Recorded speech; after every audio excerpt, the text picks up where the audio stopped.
Big hand for Judy, please.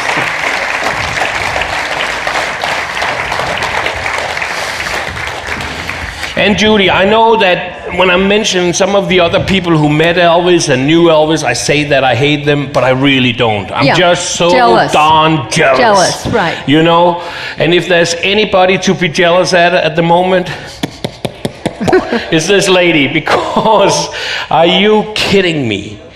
Yeah. You met him, he knew your name, he would mention your name, he wrote to you, and we need to know all about that. Okay. So, Judy, what is your background? Where do you come from? Okay, first of all, I want to say that it's such a pleasure and honor to be here with all of you. And as we all go through different countries, we don't know each other, and we love each other when we meet each other. And it's just an honor to be here. I thank Henrik for inviting me. Oh, come on. And I'm the one that had no luggage show up, so I'm now an employee of the Memphis Mansion, and it coordinated with what I wore. So you look I'm beautiful, good to go. especially in that t-shirt. Yeah. I'm promoted.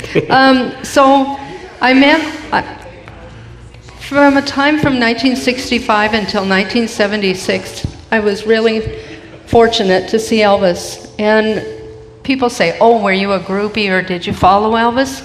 Did any of us set out to be where we are in Elvis? It's just, once you saw him one time, you wanted to see him the next time, and then you had another opportunity, and then you met fans and formed relationships, and you're going to Vegas, and then you're going the next time, and that's how it all happened.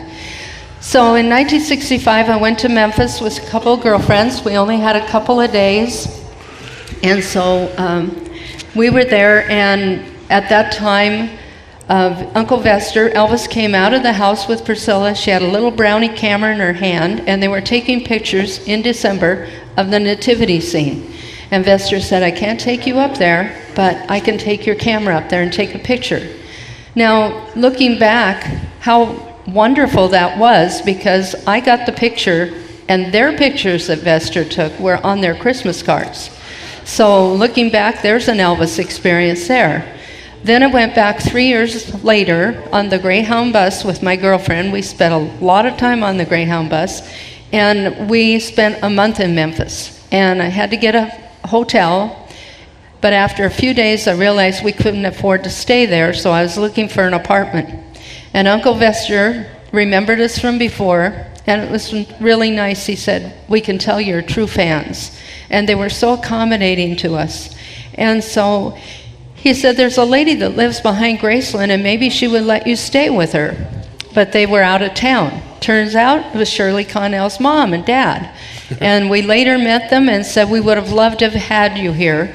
But I got an apartment, no furniture on the floor, and we stayed there for a month, slept on the pillow we brought on the bus and on our coats, and that was it.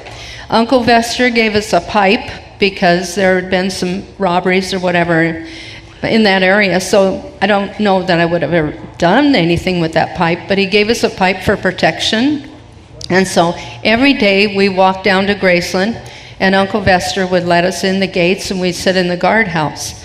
And so Priscilla was pregnant, due with the baby any time, and so we met her the night before she had the baby, and got a picture and talked to her, and we asked her, well, are you excited? And she said, we're both so excited. Every time I move, Elvis is there to catch me, you know. And so they were really excited. The next morning we came down to the gate, and Vester said Priscilla went to the hospital. And so that took a course of the next couple of days. Oh, well, when Lisa was born, the entire town was on fire. Everybody was talking about Lisa Marie Presley was born. 5:01, the time, you know, and all the newspapers were full of pictures of the baby. We went to the hospital and got to see her in the nursery, because she was in an open nursery toward the back. And then the day that they brought Lisa home was the 5th of February, 1968, and Uncle Vester let us stand inside the gate. Someone was up on the rock wall watching to see when the car came, and Vester's on the phone to find out when they're leaving the hospital, so we had it all coordinated. The first car that came in the driveway was filming out the back window for them as they came through the gate. Well, Vester let us make up paper that said, "Welcome home, Lisa and Priscilla," and we put them on the front gate, and then he put them on the trees going up the driveway. So when that car came in, this is the highway out here, so it's busy. So when that car came in, he shut the gate. And then Elvis's cars out here had to wait to get into, there was like a car length to get the car in. So it gave time for Elvis and Priscilla to see the pictures on the gate. And so then as they came through the gate, Elvis pulled the baby blanket back slowly as the car went through to show her off to us. And then you know all the other things that happened. They went up to the house, and you've seen the videos of them getting out of the car and so forth. And Vester said Elvis was so excited, he called Vester's wife called, and Elvis was trying to tell him that Cletus had wanted him to bring home a case of bread and a loaf of pop. He was so excited he got it all screwed up talking to Vester. He said Elvis is like an old woman trying to carry Lisa. He was so excited to hold her. So anyway, we spent the next day, Vester said, "Okay, you girls are going to meet Elvis. The next time he comes out, when he leaves, when he comes back, I won't open the gate till he comes, you guys get across the driveway." We were in the inside, but he drove. So usually he was gone several hours. Now you can picture this, if any of you were there, what this would be like. You know you're going to get to see him probably. You're maybe going to meet him. It's your lifelong dream. You never met him. You're shaking. He comes back 20 minutes later, and we're just running all over the place. Where's our pens? And shaking. And so it must have been comical to Elvis, because Vester left the gate shut until 3 girls ran across the driveway. And then he opened the gate, and he was kind of smiling as he drove in. And so I had 2 books. One was a 5x7 book with maybe 10 5x7s, and they were candid pictures, which were rare back then. But I made those up in a book for Elvis. And then the other book was my book, which consisted of, at that time, about 100 pictures, candid pictures. So Vester said Elvis would probably be interested in seeing this other book too. Now, anybody that ever met Elvis, I don't think they ever said anything intelligent to him when they met him. And so I gave him the first book, and then I tried to explain what I was doing with the other book, and Elvis thought it was for him, and I said, "Oh no, that one's too expensive." I meant priceless. So he laughed and made a fool of myself. And so I asked Elvis, would he sign a picture and autograph it to my fan club? And he said, "Is that your club?" And I said, "Yes, it is." And he said, "That's really a good one." Well, I thought he told that to everyone, of course, And he wrote, "To the Kissin' Cousins fan club, thank you for everything through the years." And as a fan, I look back now on my life during that time. I've now become Facebook friends with a lot of people, and one of them was Becky Yancey that worked with Graceland for 12 years. And I said, I always sent my newsletters, which you've seen his newsletters. These are my newsletters. And they're typed, and I hand wrote all of my letters and everything, but theirs are beautiful, But I put everything in there about the shows and what he said and so forth. But I put these newsletters out about 3 or 4 times a year. I sent them to Graceland, Colonel Parker's office in Tennessee, and then his home in LA and MGM. And I said to Becky, I said, "Did Elvis ever read those newsletters? Did he, or the fan mail?" And she said, "Yes, he did. When he came home, he came to the office many times. He read the letters, many of the letters." And she said he liked to read the fan club newsletters and keep up on what they were doing. So that really shows. She said, and I think this is so important for us to all know, she said, I believe that Elvis loved his fans more than any other entertainer has ever loved his fans. That's just a wonderful thing for all of us to know. So then Elvis started coming out horseback riding for the next, till we left on the 19th of February. So almost every day we'd see him out horseback riding. And I only had 2 rolls of Instamatic film because I had no money. We bought the apartment and went and got groceries, and that was it. And so Elvis came out horseback riding, and so we started taking pictures. One day he came over the side yard on this side, and it looked like the Rough Riders coming over the hill, and he said, okay, I'm taking over this damn gate. And so then he took off, and we went, and we were on the outside because a different guard was there. And he said, open the gate. He said, I'll be right back. I'm going to run the horse for a minute. And he came back, opened the gate, and signed autographs. And it was just wonderful. Then we took pictures over the next couple of days.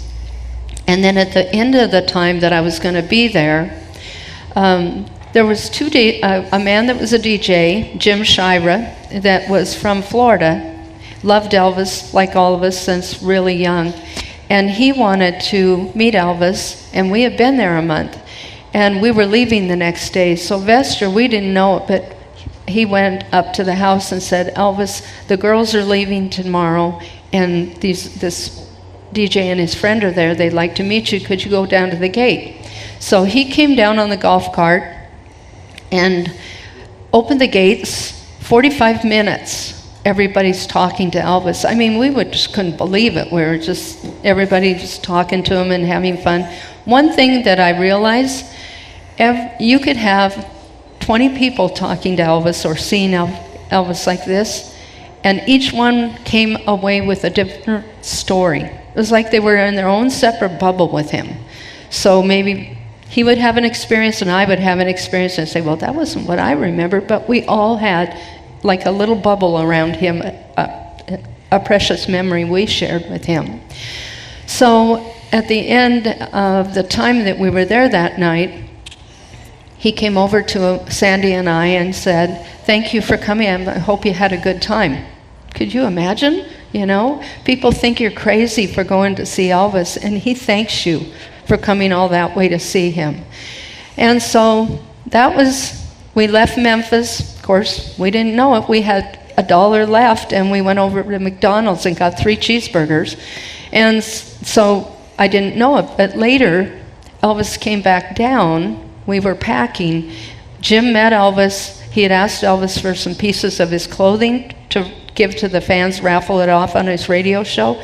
And he brought down several pieces of his clothing. We missed it, and Elvis handed out transistor radios to everybody. So, that was a missed opportunity.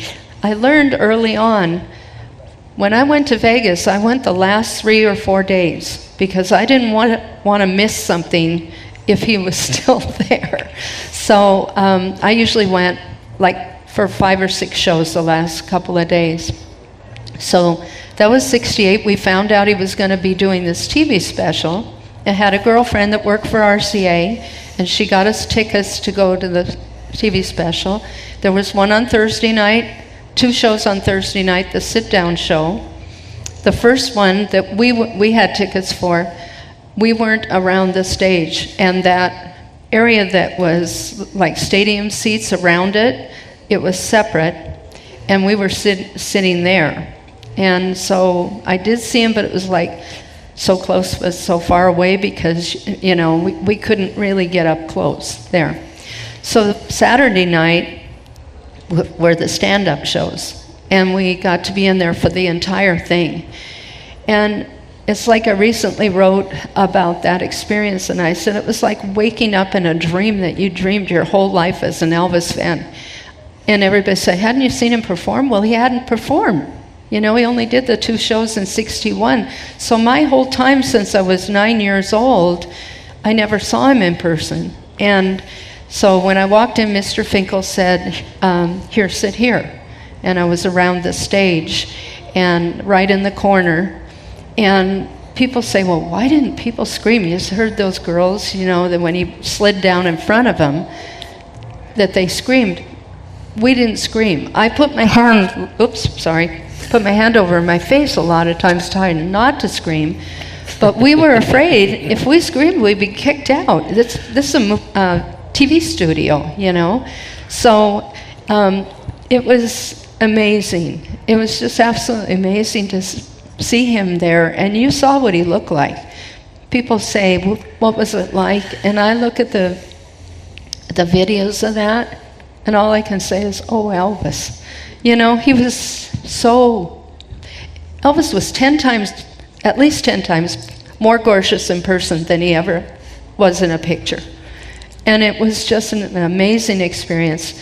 And when he did If I Could Dream, he did it in the black suit, and it was just so powerful to us to see it at that time. You know, we were so surprised when it was in the white suit when the show came out.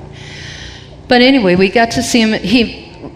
In between the takes, we got to see him do Tiptoe Through the Tulips and MacArthur Park and the whole thing with the My Boy, and they're adjusting his mic and trying to get the tracks ready, and he was just saying, it's getting embarrassing out here, you know. We're happy. You can stay up there as long as you want. We want to watch you, you know. So that was absolutely an amazing experience, and I never realized how I would be part of Elvis history through my times, their Christmas card, through Lisa being born. Now I'm at the 68 special. And then the next year, I went to Vegas for the opening of 69 shows.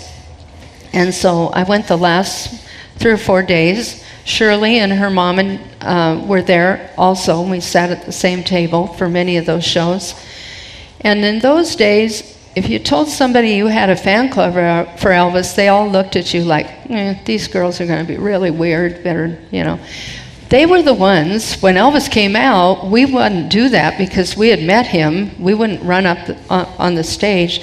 These people would, if you stood up, they ran down the table and they'd be sitting in your seat when you stood up. So to get a kiss or a scarf. So they were the crazy ones, not us. And so in '69, it was absolutely wild, those concerts. And I got my first kiss from Elvis. I never ever dreamed I'd ever get a kiss from Elvis, but he did Hey Jude and Yesterday. So he always, as we know, here was the stage, there were the microphones. The fans were over here, and as Elvis said one time, if you give those maitre d's enough money, they'll set you in a swing on stage with me. He wanted the fans to be around. So the high rollers were here in the middle. And at the very end, they say, we have a reservation for dinner for so-and-so, and those high rollers would come in and sit down. So Elvis always went to the perimeters of the stage, and he would start, as you see, and that's the way it is, he'd shake hands, go along and kiss people and stuff. So this particular show, he started doing Hey Jude. So instead of going along the stage, he walked from the center right to me. And I was petrified, and I knew he was coming right to me, and I wanted to run. I just thought, get up and leave. He's coming right here. And so I just don't know how to explain that. But he came over, and he took my hand and helped me stand up. And he went, mwah, just like that. And I was just blown away. And the next thing I knew, it was listening to him saying, are you lonesome tonight? And I was just crying because I just couldn't believe that happened. So then we went through, I saw 10 out of 14 of Elvis's engagements in Vegas. But in 1970, if you ever went to any of those Vegas shows, you met Emilio, and Emilio would assign you another maitre d' who would walk you back and forth through the room as you tipped him to get down to a seat down in front, hopefully. And I gave him, so we figured out how many shows we could do, and financial. We had up to 10 to 12 girls in our rooms, and anybody that got a bed got no pillow. If you slept on the floor, you got a pillow. And one girlfriend came from LA on the weekend, and we rented out the bathtub. So it was like a zoo in our room. But we had so much fun. and people from all over the world. We'd all meet for dinner after the show. It was like this. And so what I wanted to say, in 70, we were in line for the show, and the maitre d', and we were figured out, we liked going to the midnight shows because they were usually wilder and really fun. So we were behind the line for the dinner show. And we usually had our photo albums, and we're showing people pictures and trading and stuff. And then the maitre d' came out right before the dinner show, and he said, we have a reservation for 2 for dinner. Well, we weren't going to go because we were going to the midnight show. And he said, he came by and he said, you blew it. Those were ringside. Well, we said, if that ever happens again, we're going to go for it. And he came back by, and we said, we'll go. And he sat us right dead in center. My girlfriend, Judy, Cherry, she met Elvis lots of times up at the Truesdale house. She also met him backstage in Vegas that year in the middle of the month. You may have seen that picture of her. She's got her arms around Elvis, kissing him, and he had that blue suit on. So then after that, every show, and we had this much money allotted, we ended up spending all that money that we had saved and more just to be able to get those seats. I mean, they've seated us right in front. And when Elvis would come out, he would look around the stage to see people he knew. And so we'd always get a wink or a smile, put his finger like that and smile at us. And every other show we'd get a kiss or a scarf or whatever. And that's the way it is. You saw how he would stand when he went to shake hands. And he always had that stance so he didn't get pulled into the audience. So I got in 1971, I was sitting third person in from the stage like these tables are, the third person in. And he was just kissing hands, just shaking hands and stuff. So I put my hand out. He stood on the table and pulled me over and kissed me. And now the spotlight's on him, so you just can't even imagine what that was like. So that was my second kiss that I got. And I read Linda Thompson's book, and she nailed it. Because I always thought, what it was like to kiss Elvis's lips. And she said it was like 2 giant puffy marshmallows. And that was so true. It was. And then going through, I went through in 1971, he started doing that 2001 A Space Odyssey theme. And I was there for that. And after the show was on and partly through the show, he said, I want to run that song again, play it again. And he turned around with his back to the audience, and now you've all seen these pictures, but it was new to us. He turned around with his back to the audience, and then he turns around, and like he's directing the band, and he turns around and he has this ape mask on. And I mean, we all just died laughing, and then Charlie turns around and he's got one on. And so that was fun. And in the beginning, can I have a taste of that? Yeah, sure, you can. In the beginning, the shows... Thank you. Yeah, you're welcome. He didn't give away that many scarves. I know in 1971 there was 1 scarf per show. So if you walked out of the showroom with one of those scarves, it was like winning a trophy. And that engagement, 3 of us got scarves and have our pictures taken with it. How much time do I have so I know how? You have a few minutes. You still have a few minutes. Okay. Because I don't want to overdo my time, and there's a lot of things there. I think we want to hear what Judy's saying, right? You know what? While you take your breath, let me just say a few things here that I think is very important. So, you get to Memphis, you meet him at the gate, you do this and that, and you get your first show. Okay, the 68 comeback. Okay, I take that. I haven't seen him live, so I have to live with 68 comeback, okay? I go to sit on the stage. You meet him again, you get 2 kisses. I do not care too much about the kisses. But I see a few of the girls here was like, when you said that. And so, hey, it's amazing, but keep going. I just want you to you know what, I cannot. Up. But no, let me say something else that I really, really dig what you said, was the way you were fighting to get things. You were saving your money, you were doing all this. And I don't think any of us have the idea how it was to following Elvis, traveling from town to town, spending all you had, you know? And then it's just like it's... I would do the same thing. Can we do it tomorrow? Yeah. Well, being here is kind of like being in Las Vegas, you know, with all the fans. You know, we were all just, you know, it was so much fun. Mm-hmm. And so in 1970, Judy Cherry got backstage, and you know those classic pictures of Elvis taken in the black and white suit with a ruffle? Mm-hmm. That we all love that pictures. Well, they met him when they were doing the rehearsals for That's the Way It Is. When he came out of the parking garage after the rehearsals, they met him there, and then they went up to the house. And then Elvis went into the house, came back out, and signed autographs. So she took a picture of him, and it's just close up, and you may have seen it. And it's just him signing autographs with this shirt on. Well, I didn't know it, but she had that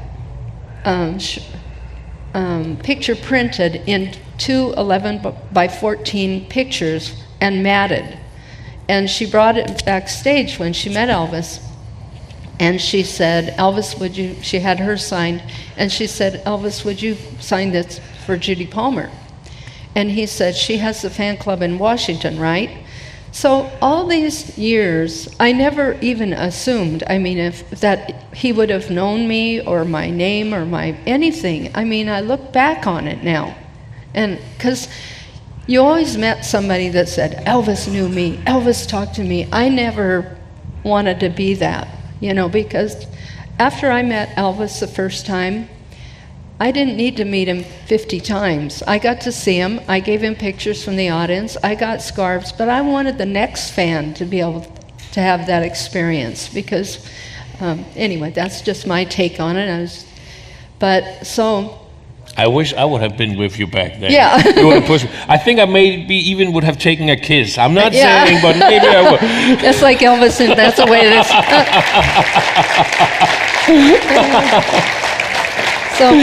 So she gave me that picture for my birthday. He wrote, "Happy birthday, Judy," Elvis Presley. Oh, okay. And so she gave that to me in September at her house. I was in LA.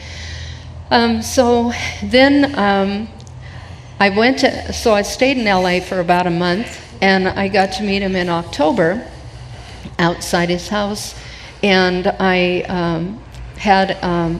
So there's some pictures, and I know you've seen these pictures. I didn't do this book until 2008, but you know, I always say to people now, because we're all digital and everything, I had no money. I ran around on the form of transportation was the Greyhound bus. I blew up 2 cars going down to LA one time just to try to see Elvis in 1966, because all my friends were seeing him. So we got a car going down, my girlfriend's dad's car, and we got up in the mountains of Redding, California.